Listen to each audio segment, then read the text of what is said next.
in 2013. The show was characterized by its often satirical nature and poignant social commentary. So it's a show that makes you laugh, but also makes you think. And the show revolved around a returning cast of characters and actresses taking on different roles in each episode, with each episode tackling a different social, cultural, or sometimes even political issue through a reformist lens. The show was massively popular, both in Syria and in the Arab world, by the way, being praised for its authenticity, humor, and sympathy for the concerns of the common people. And the show is really, that's how we pronounce his name in Syrian Arabic. And his name and Maraya go hand in hand. He is commonly seen as the brains behind the show. And now, while he doesn't feature in every single episode, he always plays a leading role whenever he does appear, which is very often. As you can see from these pictures, the show can take place in different historical periods. So sometimes it's set in the Ottoman period, sometimes it's more recent times. And here we have a photo of our friend as a countryside farmer here on the left, as you can see, followed by the role of a beseeching commoner talking to the Ottoman provincial administrator, begging him for some type of service or assistance. And here you have him, perhaps during the late Ottoman period, as some type of educated figure with, as you can tell from the headdress that he has on his head. And finally, you have him here in the modern day wearing a suit, and he's got a silver wristwatch. And as you can see, the main thing that stays consistent in every time he shows up on the screen is the mustache. That's our friend Yasser al-Azmeh. So what makes Maraya special? Let's find out through this clip. And please excuse me about the audio. We had some technical difficulties, so you're unfortunately going to have to hear the audio from my microphone, but hopefully it will be clear.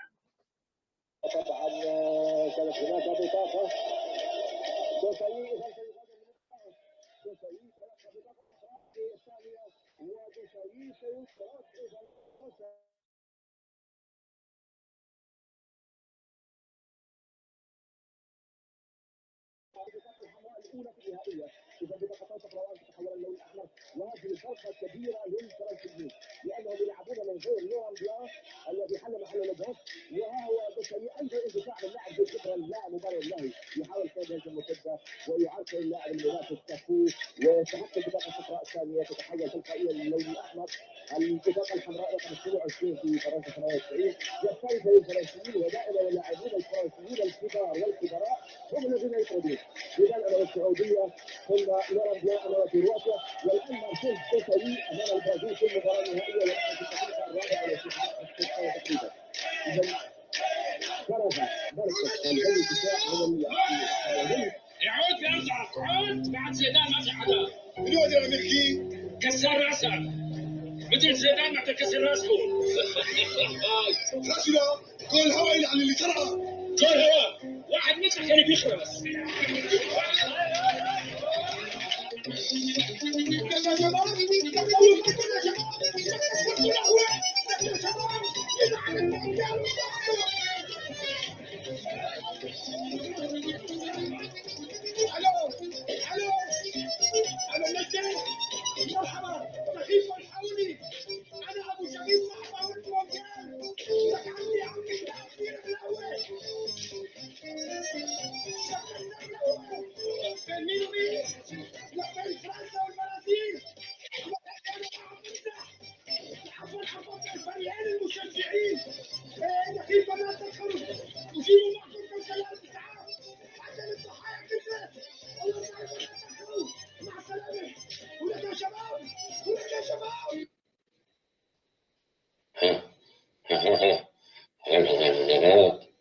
نعم روحي أنا جنبك. مين؟ أنا هنا. مين ربح كأس العالم؟ فرنسا حبيبي فرنسا.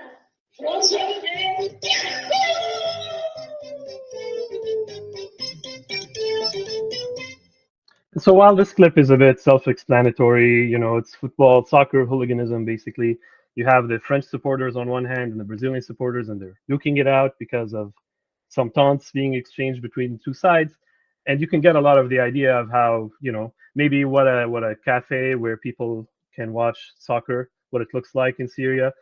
But you don't really get an idea of what they're saying, obviously, because there's no translation, right? And so that's where I come in, where I translate this so that everyone can understand and not just me. And of course, we'll talk about how I can make people understand this specific type of humor in a little bit. But let's watch it again now with translation. طبعا كانت هناك Here. فرقة الجو الدفاع من الحلوين. عود يا امزح عود بعد زيدان ما في حدا اليوم يا مكي كسر راسك مثل زيدان ما تكسر راسكم راسنا كل هواء عن اللي ترى كل هواء واحد مسح كان بيخرس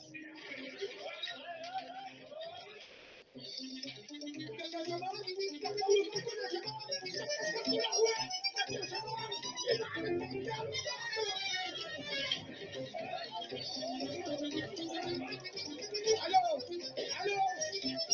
انا نجم مرحبا تخيف الحولي انا ابو جميل مرحبا وانت وكان لك عندي عمي بالعافيه الاول مين ومين لك بين فرنسا والبرازيل لك اخي انا ما عم بمزح عفوا الفريقين المشجعين نخيف لا تدخلوا وجيبوا معكم كوكب الاسعاف حتى للضحايا كثرت الله يسعدكم لا تدخلوا مع السلامه ولك يا شباب ولك يا شباب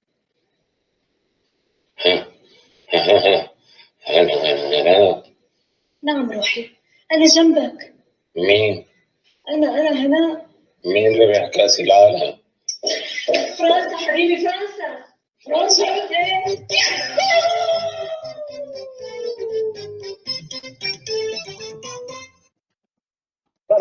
Sorry. So this is our friend over here. So in that short clip, which was about 2 minutes 30 seconds long or so, there were a lot of words used that are like very colloquial. Some of the words were, they have like an obvious meaning to an Arabic speaker, but it's not a literal meaning, let's say. So when you translate that into English, you have to get creative. And by the way, this is me whenever I finish translating an episode of Maraya, because it's very, very difficult to translate. So that's what I look like at the end. And so, what are some of the challenges that that translation from Arabic into English specifically? And now we're going to use examples from the clip, but this can be generalized for basically any type of translation from Arabic into English. So Arabic is generally vaguer than English, and what do I mean by that? Let's look at the example sentence here. He says "بين مين ومين," or in Fusha "بين من ومن," literally between who and who. The intended meaning here, based on the context, is who is fighting whom, right? But in Arabic, you can have sentences that don't even have verbs, like a sentence that is comprised completely of nouns, no verbs. And so here, the my translation was obviously who is fighting whom, rather than between who and who, right? Arabic often uses expressions that allude to the intended meaning instead of expressing it directly. Example sentence: بعد زيدان ما في حدا, or بعد زيدان لا يوجد أحد. So after Zaidan, there is no one. But if an American were to hear this, would they immediately understand that this means I love Zaidan, Zaidan is the best, your guy is an idiot, and you shouldn't cheer him on? Not necessarily. And so when we translate that, we have to change it a bit so it becomes either Zaidan is the best or there is no one better than Zaidan. And so, furthermore, natural Arabic, by which I mean, the Arabic spoken between people, not necessarily in writing or not necessarily in formal situations, it has utterances that cannot be easily replicated in English. Example sentence: لَقَدْ كَسَّرْتُ الْقَهْوَةَ, which in Fusha could be لَقَدْ كَسَّرْتُمُ الْقَهْوَةَ. Literally, blank, you've destroyed the cafe. The blank here is the lick part at the start. And the first word here can imply shock or annoyance. It can sometimes even be used to mean but. Like, let's say someone is talking to you and you're like, لك عملتها, but I've already done it, or something like that, And so in this case, the utterance carries the meaning of you've gotten so carried away that you've destroyed the cafe. Guys, look, you've destroyed the cafe, That's the idea. And of course, there's no obvious way of replicating this in English. And the other problem is that because these are subtitles and I have to match the audio on the screen, I don't have the luxury of being able to write such a long sentence here as you've gotten so carried away that you've destroyed the cafe, when in Arabic all he's saying is 3 words, right? So further, more challenges about translating Maraya. Maraya script in Arabic flows very smoothly, and it's full of colloquialisms, idioms, and proverbs. And so some of these, it might be possible to replicate the feeling of them in English or the intended meaning. Sometimes there's an idiom in Arabic that has not an equivalent per se literally, but an equivalent in terms of what it's expressing in terms of meaning. And then, you can switch that out for the English version. But oftentimes the writers make these tricks with the script where they rhyme, they sound like poetry in certain places. You know, some episodes of Maraya are actually written completely in a type of prose called saja, where the script is written in rhyme. So he'll say one word and the word after it will rhyme, and you can't do that in English really. You know, it's going to be very hard because you want to maintain the meaning and you want to maintain the rhyme at the same time. And unfortunately, the words that rhyme in Arabic don't necessarily rhyme in English, right? And so that becomes a problem. And so here's another example from the previous clip. He says, "يلعن المونديال ساعته," which literally means curse the mondial and its hour. And mondial here, by the way, comes from French. It means the World Cup. And you may have also noticed that when he picks up the phone, he says in Arabic, "Alou, alou," which also comes from French, by the way. So you can learn about the culture a little bit from seeing these clips. And so he says, "Curse the mondial and its hour." And here it's hour. If I were to write that in English, you're like, well, what do you mean about curse the mondial and its hour? No one says that, right? But the idea here is that he's emphasizing how much he's upset at the mondial because his cafe has gotten destroyed as a result of the mondial, right? So when translating this, I have to reinforce this, and so I translated it as curse this damnable World Cup or something to that effect, right? And so here you have curse twice, basically. So to reinforce how much he's upset. In another example sentence, he says, "Allah yirda alaykum la tata'akharu," which literally means, "May God be pleased with you, don't be late," or "so that God may be pleased with you, don't be late," right? But the intended meaning is really "don't be late" or "please hurry." And so I translated that as "please hurry." You know, because if you were in English and you're freaking out and you're calling the cops, you're not gonna be saying you're gonna try to say it in as few words as possible, right? So "please don't be late" becomes "please hurry." It fits the register, as we say in translation studies, which is basically, does it fit the tone of the original message, yes or no? That's the idea. And so, furthermore, other challenges. Modern English does not have a particle indicating the vocative case, like in Shakespeare, where he said, "O Romeo, Romeo, wherefore art thou, Romeo?" In Arabic, we have this, and you'll hear it all the time. So over there, he says, "Ya Shabab," which means "oh young men," right? But I can't say they're old, actually. So sometimes they say Shabab in Arabic, but they use that to refer to people who might be in their 40s, for example. And so if I were to translate that as "guys, guys, guys" in English, it wouldn't really fit the tone, right? You know, unless he's from California, and then in which case I guess maybe it would work. But so the translation has to change, and it either becomes "hey" or it becomes the meaning that is intended by him saying "ya shabab." So when he's like ya shabab," he's trying to tell them to calm down so that they stop whatever they're doing. And so the first time it showed up in the clip, I translated it as "hey," and the second time I translated it as "stop it," because that's what he means. Because there's no way for me to replicate "ya shabab" in English, unfortunately, in this specific context. And so because of these factors, there is sometimes not enough time for the subtitles in English to be read, you know, if the meaning of the Arabic quote were to be expressed fully, like in the previous example with the lak. And so one more challenge, I'm going to have you see a clip, and you'll find out very quickly, I think, what the challenge is specific to this show, because this show is a comedy show. And here we are. So for some context, here we have our friend is a tailor and he has a shop. And someone from the government has walked into his store now and is berating him because he has not decorated his store in celebration of a specific national holiday that is occurring. اتفضل معلش شوف. بقول لك حبيبي، انت ليش ما تأسسون بالعرب؟ انا الحبيبي سعيد العلم العربي، اسالني ليش بقى؟ هيك معقد من الاساتذه والمعلمين من صغري، استاذ الحساب كان يسبقني بملقط الحديد تبع الصوبيا على اذاني مشان احفظ جدول الضرب. معلوم، جدول الضرب ما بيتعلم الواحد الا بالضرب. ايه ما تعلمت، انعمى على قلبي وما تعلمت، وصرت ارجع على البيت وادنيه عم تحرقني مثل الجمر، وابكي تحت الحرام طول الليل، واستعجب من مخي الغليظ واتضايق، ليش غيري عم يتعلم وانا لا؟ وصرت اهرب من المدرسه حتى دشرتها، لانه لما بيجي درس الحساب كانه اجى يوم الحساب. And so here it's Arab Science Day, right? That's the idea. And this clip, by the way, comes from a longer episode that is on my YouTube channel, which I highly recommend because it's really funny. But I picked this one in particular because of two lines: the line about multiplication and the line about mathematical reckoning. And the problem with these is that they are puns in Arabic, and puns are very difficult to translate. And so let's look at them more deeply. So example sentence: جدول الضرب ما بيتعلم الواحد إلا بالضرب. Literally, one cannot learn the multiplication table except through being hit. And the explanation here is that multiply in a mathematical context and to hit are the same word in Arabic, al-darab. So daraba al-darab, you know? And so here he's saying, I was beaten by my teacher, and that's why I stopped caring about science, and that's why I don't know about Arab Science Day, and that's why I didn't decorate. It's not because I am disloyal or anything like that. No, it's because I have a personal trauma. Please understand and don't find me. That's the idea here. And so the pun works because they're the same. So how do you replicate this in English? This time I was lucky because when someone is being multiplied, then it sort of fits with it, and so one can only learn about multiplication by being multiplied himself, right? Another sentence: لما بيجي درس الحساب كأنه إجا يوم الحساب. When calculus class arrives, it is as if judgment day has arrived. And so the explanation here is that calculus and judgment are the same word in Arabic, al-hisab. And so another further elaborating on why he cannot remember Arab Science Day, because he has been traumatized by past experiences in the school system.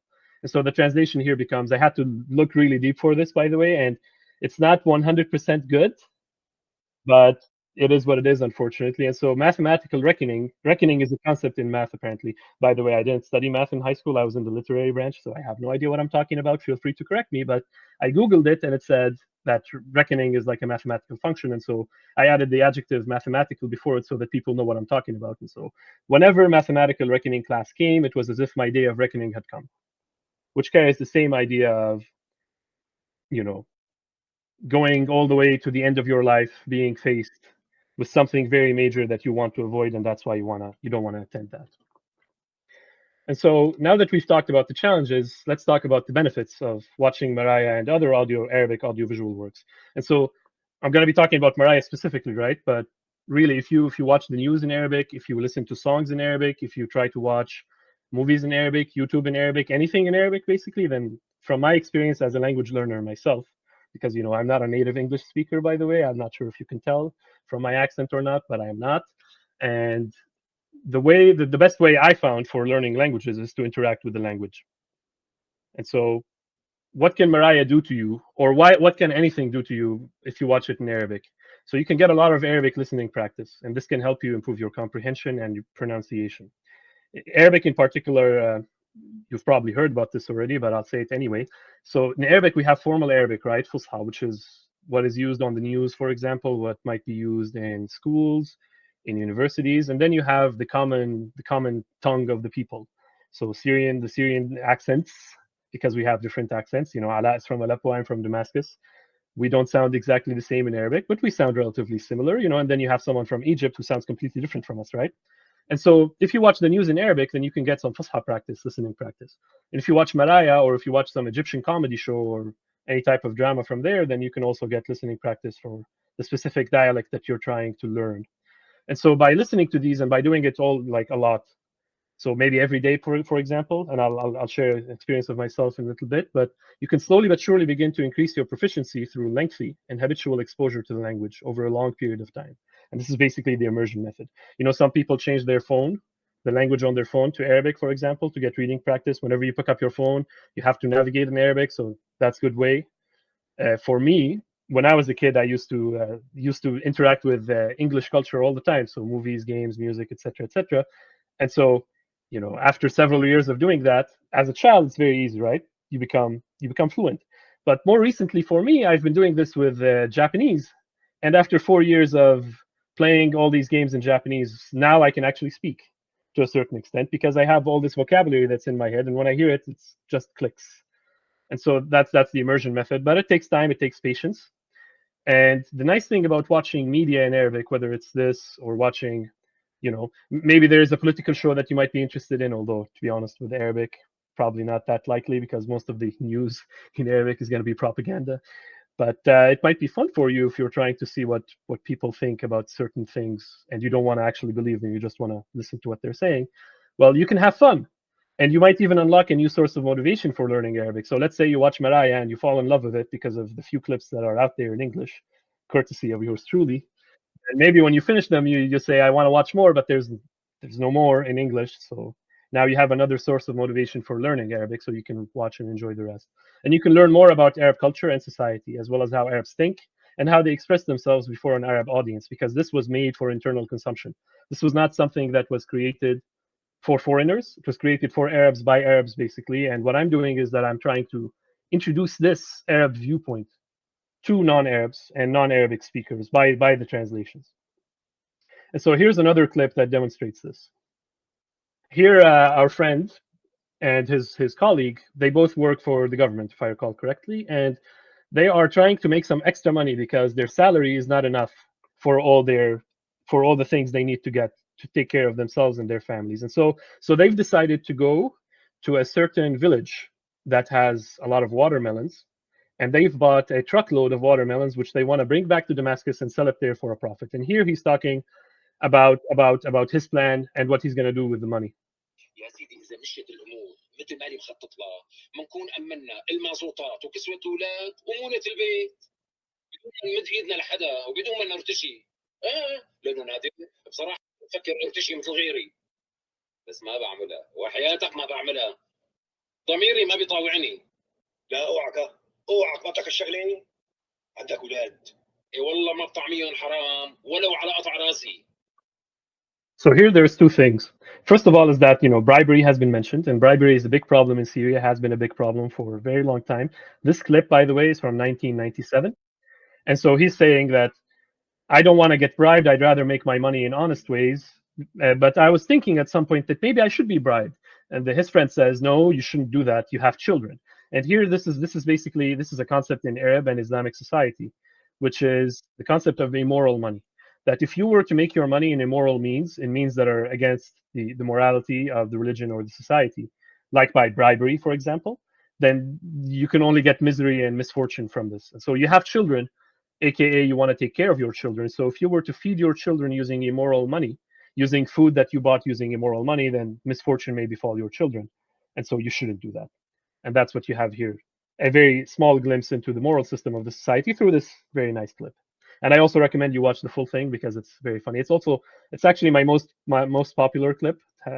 Has the most number of views, and it's a very Syrian thing. I think you'll see. I didn't have that clip in here that shows why it's such a Syrian thing, but it shows you how things work over there. Because on the road from Watermelon Grove back to Damascus, certain things happen.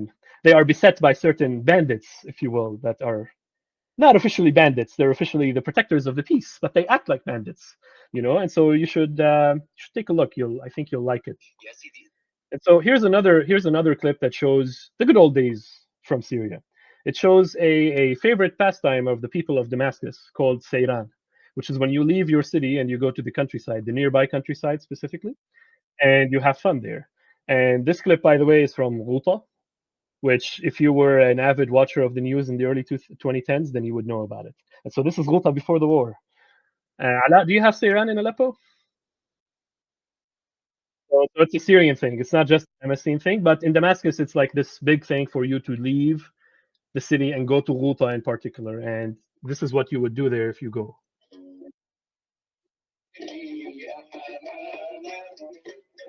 You'd have a picnic, basically, which is what this is.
حاجه الله يرضى عليك. لا مو مشان شيء بس نشرب شاي. ماشي خلي لي اياك يا ابو هاشم. تكرم يا ابو قاسم. تسلم لي يا نعمة على حلوة. راسي ها. الله يسلم عمرك. والله خلاص لطيف الشمسات. ايه رايك يا ابو احمد؟ خلي لي اياك راسي يا الله. خف لنا ايدك بهالشايات ابو هاشم.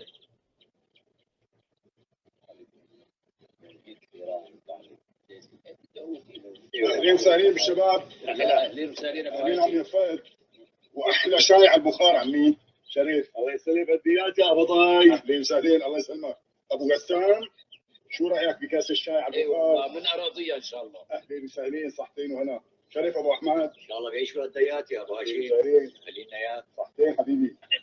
شو شباب؟ بدكم تشربوا شاي؟ لا شكرا عمو، عم نشرب نسكافيه. شو هالحكي؟ يا حبيبي على هالجيل، شو هاد؟ انه بس بدي افهم حدا بيترك شاي على البخار وبيشرب نسكافيه.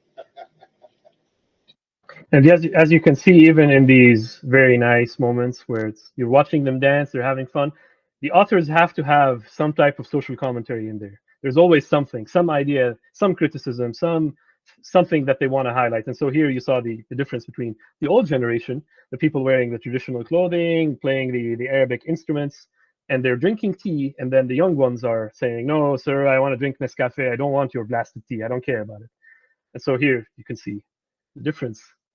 So one more clip, and another thing that I like about Maraya and these ones in particular is that they are old, right? So this is from 1997, and you can see the streets of Damascus as they were back then. You can see images and sights, and you can even hear sounds from the good old days, as we say.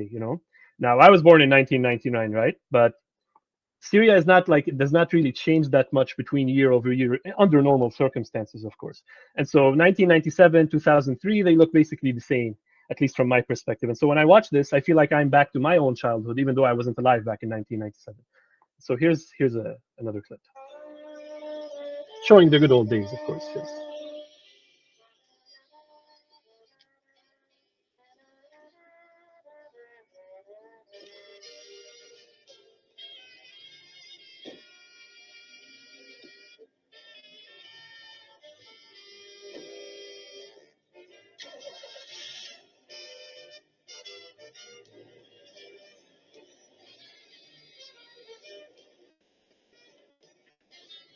So a Damascene who knows what this location is would feel nostalgic seeing this clip. How do you feel as an Aleppian who is not represented in this at all?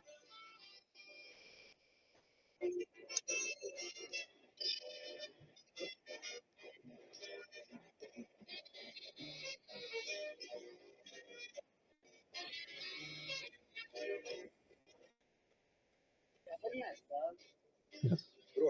Well, did you have chiclets in Aleppo? لا علبه ولا علبتين، وجاي على بالي عليك هلا. ان شاء الله الله يخلي لك المدام. لك ما بتفهم انت؟ ما معي فراطه. حرام لا تصرخ بوشو اعطيه. فعلا ما معي فراطه لينا. طيب معك شي 5 ليرات فتاتي؟ لا ماني حامله مصاري. روح حبيبي هلا، روح عمو روح، ان شاء الله مره ثانيه. بس عندنا ان شاء الله. امنتوا بالله على القصه، ولك يا ابني ما معي غير 500 ليره. الله يخليك بس عندنا. واريد طارتك ان شاء الله. لعمل شو بتزن؟ خوت هي 100 ليره، عجبك هيك؟ وين البيت مسكين؟ ما بدي مسكه هلا، روح من وشي. خذ منه انت الثاني. بلا ما تسيخ بالشوب. روح عمو بقى روح. لكن خذ علبه ثانيه الله يخليك. ولك ليش انا اخذت الاولانيه حتى اخذ الثانيه؟ روح من هون قبل ما اجيب لك الشرطه ها، امشي. خوفتني والله. لعبه ولسانه طويل كمان. Yeah, that's the old traffic lights. And you can see satellites over there. This was around the time when satellites first came into Syria. Before that, they were banned. You could only watch the official state television.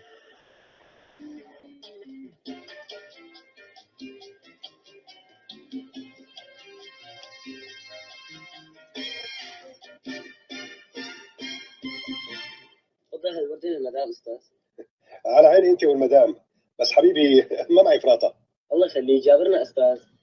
الله يجبر عنك حبيبي، قلت لك ما معي مصاري. خلص غير مره ان شاء الله.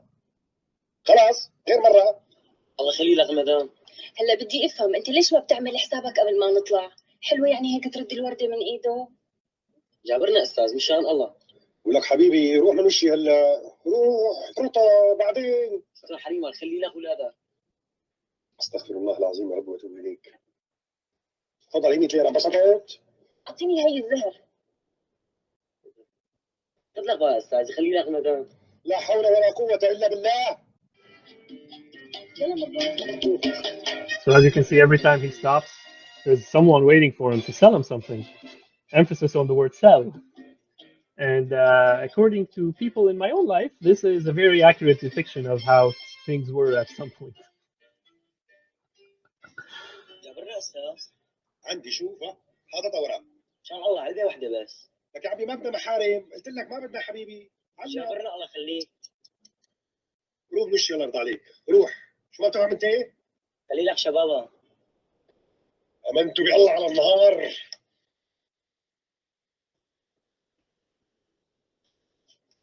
خذ هي 100 ليرة. 100 ليرة أنت الثاني. ما في، شو عمل يعني؟ ما في. By the way, back then the exchange rate, $1 American dollar was 45 Syrian pounds. So he gave $2.5 or so for this. يا حبيبي على الزباين كأنه عم نشحد شحاده. Which might sound not expensive to an American because you're thinking in American salary terms, but in Syria the average salary was nowhere close to that. So $2.5 for a pack of tissues is very expensive. Yes, basically, yeah. الله يخليك عمو. لبعيد الله لبعيد يخليك. لبعيد يا ولد. عمو بس هلا. يا ولد لبعيد. الله يخليك. لا حول ولا قوة. عمو الله خلينا انتوا عم شو لا انتوا الله تبنيها. يخليك. طول بالك عمو الله يخليك. 10 ليرات أعطيها. وين 10 ليرات؟ يلا. فستق حلبي فستق عاشوري مع الحلا. خذ يا زبون. فستق حلبي. عمي جرب استاذ. عمي الله يرضى عليك، عندي بالبيت فستق حلبي هالقد 10 كيلو مال شريت. هدول استاذ بس كيلو. ويلي عندي بالبيت عاشوري ومال خلي حلا. لك شبابها. لا حول ولا. لك يا عمي روح فرينا. جربوا الاستاذ. استغفر الله العظيم يا رب واتوب اليك. لك في الشام تحط الفستق بجيبتي. استاذ بس كيلو استاذ. ايه بطلت تغسل المغسل بدي غيره روح. استاذ جربهم بيعجبوك كثير استاذ بس كيلو. استاذ بس كيلو استاذ كثير استاذ. بس كيلو الله يخليك استاذ.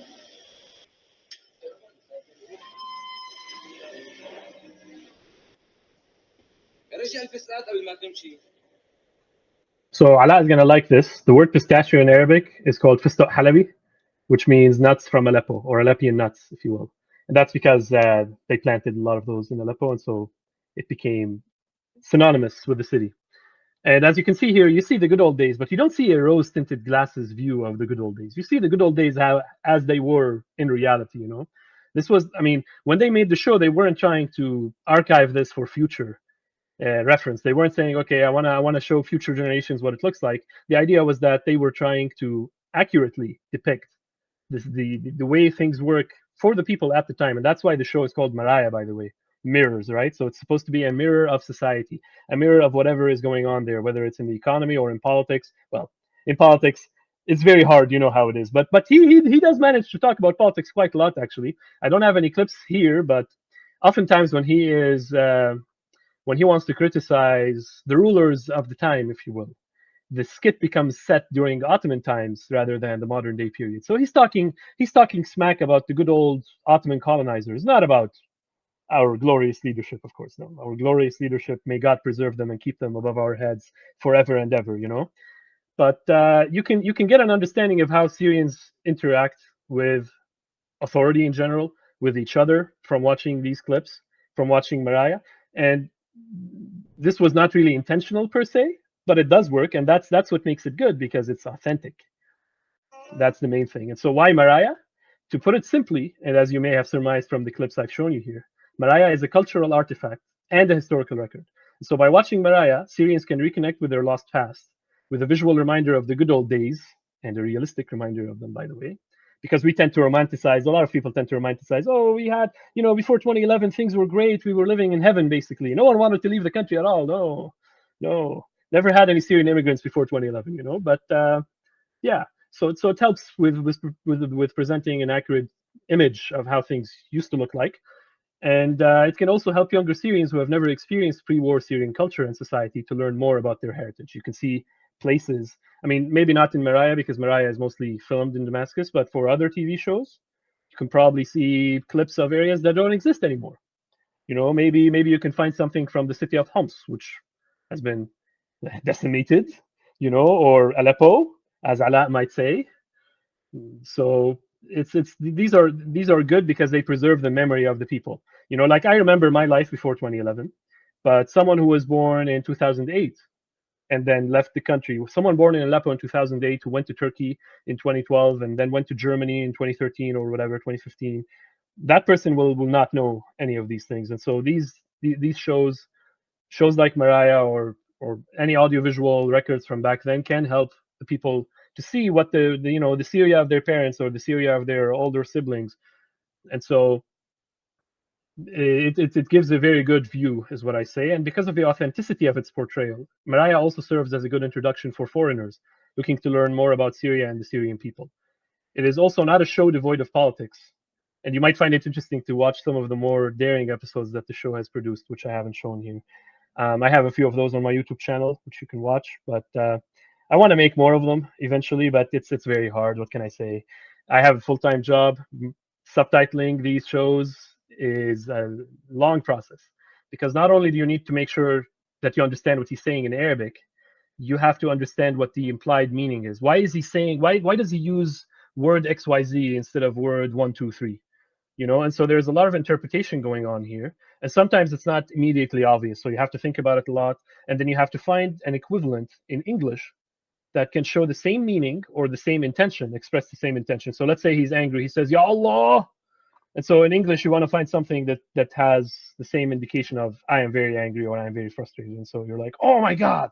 Now here it's like almost the same, right? But sometimes it's not the same, and so there's interpretation involved, and so it takes a long time, and then the whole subtitling process where you have to make sure that the subtitles on the screen in English match the movement of the lips in Arabic, not lip syncing, but rather, I don't want to have the subtitles at the bottom when the person is not speaking because that would be very weird. The idea behind translation is that you want to feel as if this was made in your language. Where if you're watching it as someone who knows nothing about Arab culture or about Syrian culture or about Arabic language, that you would be able to have a good time. And that's why I specifically pick Maraya because it's very hard to get to that point, and I find it to be very challenging. And because it's challenging, I also want to do it because I feel like, very few people can actually accomplish this to the level required. If you put this on Google Translate, you're not gonna get anything.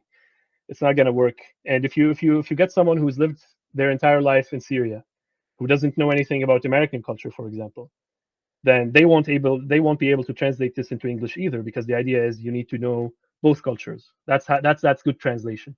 You know the culture of language one, your source language, and the culture of language two, your target language. So you need to be fluent. You need to be able to basically write this in Arabic and in English for you to be able to succeed in translating. And because Maraya is so literary and so authentic and so colloquial, I want to do this one specifically because it's a challenge and because I feel like I can contribute by doing it. And so that's why Maraya, in very few words. And so, yeah, that's it. This is the end. Thank you for your attention. We have arrived. This is me again. And so now, if you have any questions, I would be very happy to answer them.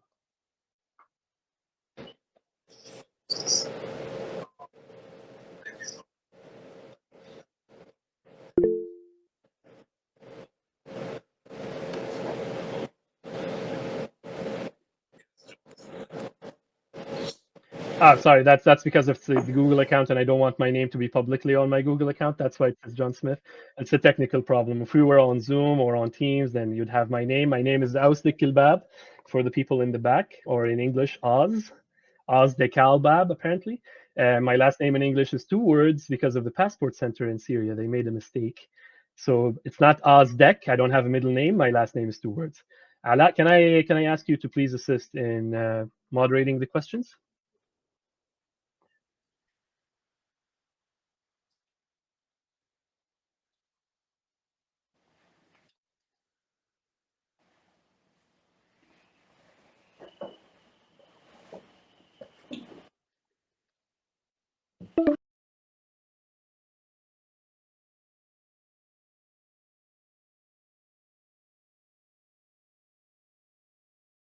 Oh boy, that's a great question, and it's a very tough question.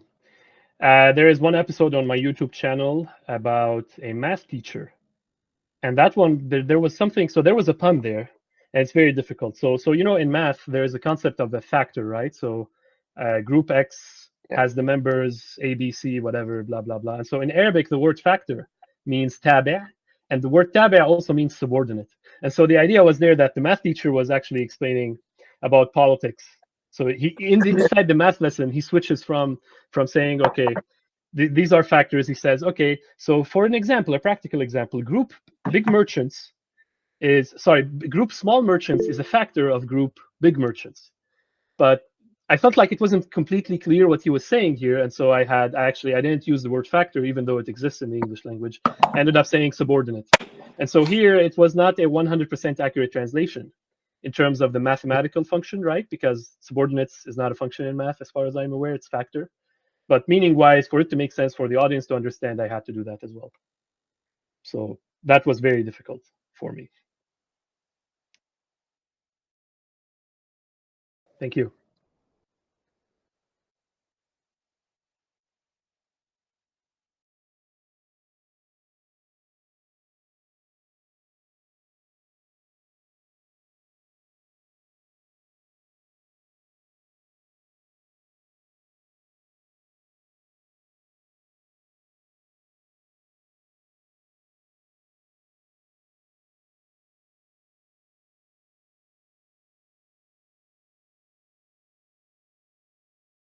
Yes. I'm not an expert on Western comedy that much, to be honest. Nowadays, I don't watch any of them. I don't find them to be particularly funny, but certain skits, stand-up comedy, stuff like that, right? Uh, the style in Arabic is different, at least in the case of Maraya, because Maraya is really satirical. So the idea is that the formula is always as follows: you introduce a problem or something, some aspect of society or life or the economy or whatever. You follow it to its logical conclusion by exaggerating it. And so, take for example the problem of people who have authority stealing stuff from people who don't have authority. So someone on a checkpoint, for example, stealing something from a traveler, saying, "Oh, these are some nice watermelons you have there. Can I have one?" So if you take this to its logical conclusion and you exaggerate it, then on the road from Grove back to Damascus, you pass by like 6, 10, 11 different checkpoints, and by the time he's back, he doesn't have any watermelons anymore. And so that's a satire, right? That you identify the problem, you exaggerate it, and then by exposing it, you also expose that it's a problem, and then you can also perhaps you can imply a solution. Although in Maraya, he doesn't necessarily give the solution; it's left up to the audience to figure that out. And so mainly I think the idea behind Maraya is for people to let off steam. And that's also why it was allowed to show. So this was played on Syrian state television, by the way. This is like so a lot of other Arabic comedy shows in Syria were allowed to play on Syrian state television, and they had to go through a process through the censors to be approved. And the reason why they were approved is because they let off steam, right? In terms of other Arabic comedy, the one that I am most familiar with is some Egyptian comedy, specifically Majest al-Mushaghibin from way back when, which is a play. And so I think what you can find a lot in Arab comedy is this indifference to authority. People who are challenging authority in various ways, whether it's like a societal authority or like a family authority even, or the state itself directly. And so I'm not sure about in Western comedy you have something called punching up, right? Not punching down, and so I guess there is a slight similarity there. But in terms of the satire, I don't think the satire in the West is as authentic as it feels in the Arab world. Whether we're talking about Maraya or Majest al-Mushaghibin or even Barnamig al-Barnamig by Bassem Youssef, who has now become famous in the West for other purposes. But he was basically the Jon Stewart of the Middle East, right? And so hopefully that answers your question. I apologize that I'm not an expert on Western comedy to be able to give you more details.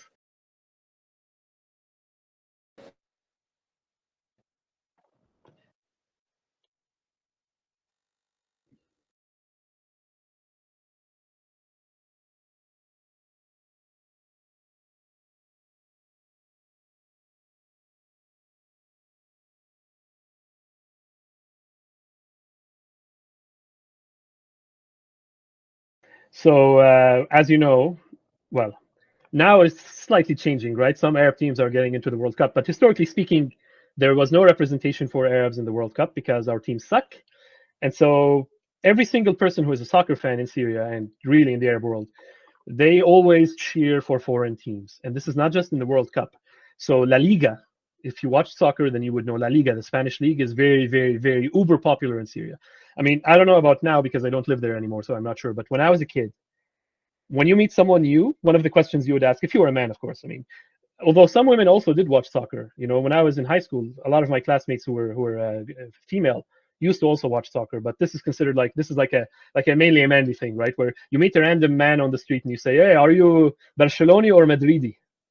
Barcelona as in belonging to Barcelona, yeah, FC Barcelona, and Madrid, Real Madrid.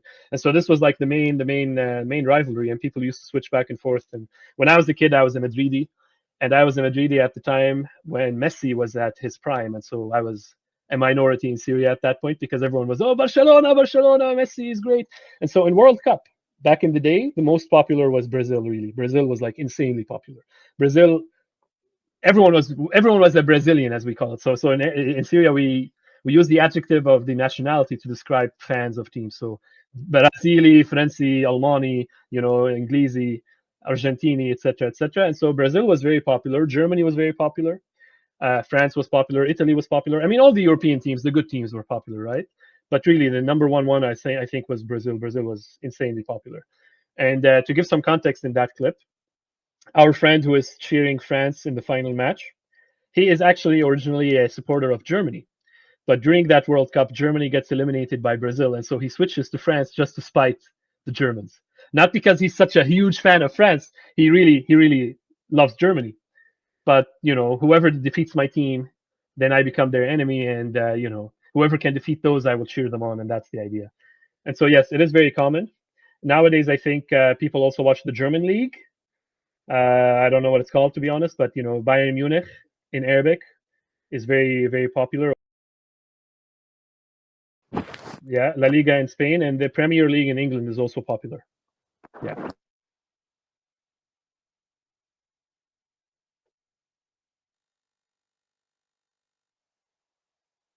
sure,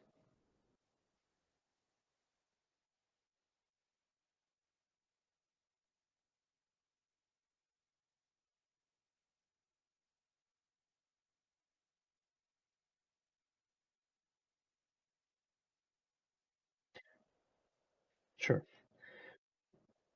Well, I didn't set out with the idea of wanting to learn Japanese. I engaged with the language because of the cultural product specifically. So I was playing these games that had the voiceover in Japanese because they're very niche, and so when they got translated into English, they didn't get the dub. So I was playing them, and after 3,000 hours over 4 years of listening practice, I picked something up. In Arabic, we have a very nice saying, actually, a proverb. It says, "التكرار بيعلم الحمار." Of course, this is the crass version. There is another version that they say in school which says, "التكرار بيعلم الشطار." But what it means is repetition teaches the donkey. And now I am not a donkey, and so after 3,000 hours of listening practice, I managed to pick up some words. And then from talking to people who are Japanese and engaging with that language, then I have become reasonably fluent in terms of being able to talk to people in that language. And so Japanese and Arabic, it's different though, because in Japanese, if you're learning it from an English perspective, the pronunciation is very easy. The sounds are very easy. The main issue is really the script, because they have three different scripts, and one of them you have to go to school to learn it. In Arabic, you have to go to school to learn grammar. But in Arabic, from a foreigner's perspective, not only is it completely different for you, because it's a Semitic language, it's not an Indo-European language, so it has nothing in common with English, grammatically, like linguistically speaking, let's say. It's a completely different script that you have to learn from scratch, and it also has these annoying sounds that don't exist in your language, like bad and dal, like qaf and kaf, like sad and sin, um, that are very difficult for a foreigner to understand, right?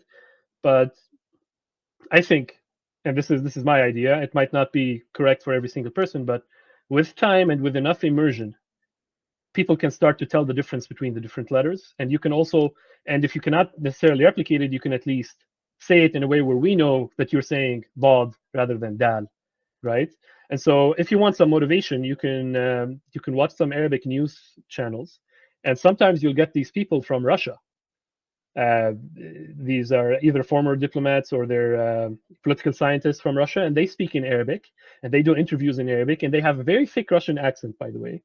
But it sounds good, and we can understand what they're saying. And the nice thing about Arabic is that we have all these ways of saying it, and so long as we can understand what you're trying to say, it doesn't matter if you have a foreign accent. No one's gonna act, no one's gonna discriminate against you and say, hey, stupid foreigner, you can't speak Arabic. The fact that you're even trying to learn Arabic, from our perspective, is like something very great, something amazing, something that we really like and appreciate. Because if you know anything about Arab history, we've always been on the cultural periphery. We've been the people looked down upon by the West rather than the people that the West want to interact with and learn about and learn our language. And so if you engage with Arabic culture, then you'll have a better time learning Arabic. The main problem, though, is that so in Japanese, the things that I was playing, they were translated into English, right? So they were accessible to me. In Arabic, the problem is that a lot of the things that exist are not accessible to a foreign audience. That's the main problem. Maraya is not in English. I have, I don't know, 6, 7, 5 thereabouts clips that episodes that I've translated into English, right? But you're going to run out at some point. That's the problem. Now, I am aware that more recent Arab TV productions have been getting English subtitles. Whether those English subtitles are of sufficient quality for you to be able to learn anything from them or not, I am not sure. I can tell you that Netflix subtitles in Arabic, so American shows translated into Arabic, the subtitles are horrendous. In Arabic, they're very bad. So if you were to try today to learn English from reading the subtitles in Arabic on Netflix shows, you're not going to have a good time.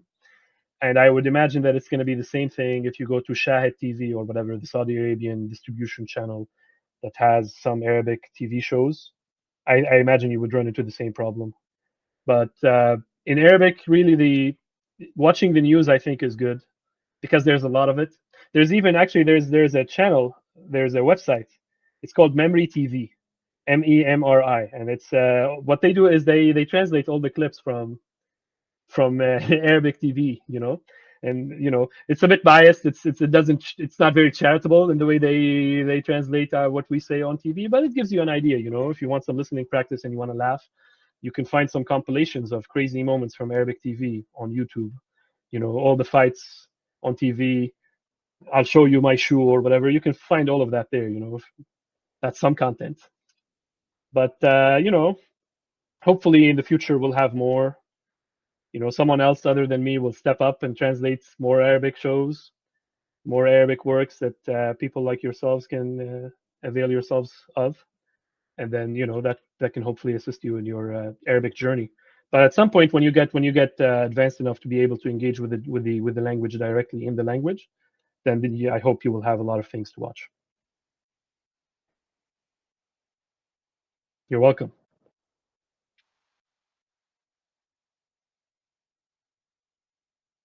Thank you for inviting me, and thank you everyone for your attention.